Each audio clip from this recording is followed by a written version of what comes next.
पृथ्वीराज चौहान दिल्ली और अजमेर के महान राजा थे। कहा जाता है कि उन्होंने अपनी तलवार से कई युद्धों में जीत दर्ज की।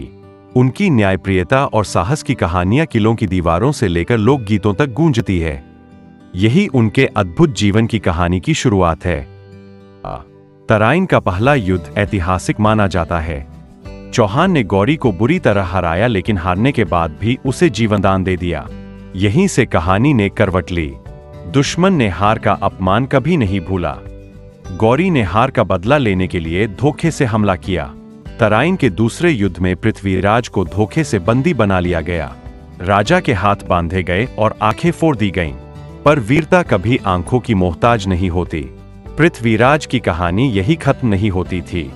पृथ्वीराज के साथ उनके परम मित्र कवि चंद बरदाई हमेशा खड़े रहे। कैद के बाद भी दोनों ने हार नहीं मानी।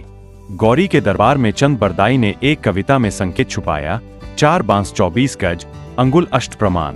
यही था शब्द भेदी बाण चलाने का गुप्त इशारा। अंधे पृथ्वीराज ने चंद बरदाई के संकेत को समझा। राजा ने बिना देखे शब्द भेदी बाण चलाया। तीर सीधा गौरी के सीने में जा लगा। गौरी का अंत हो गया। इतिहास में ऐसा साहस और बुद्धिमानी कम ही देखने को मिलती है। पर कहानी यही खत्म नहीं होती। गौरी के मरने के बाद पृथ्वीराज और चंद बरदाई ने भी स्वयं बलिदान दे दिया। उनकी दोस्ती और स्वाभिमान की यह मिसाल आज भी लोकगीतों में गाई जाती है। राजपूत वीर गाथाएं इसी जज्बे से जीवित है। शिक्षा पृथ्वीराज चौहान की गाथा सिर्फ तलवारबाजी नहीं, बल्कि आत्मसम्मान और दोस्ती की मिसाल है।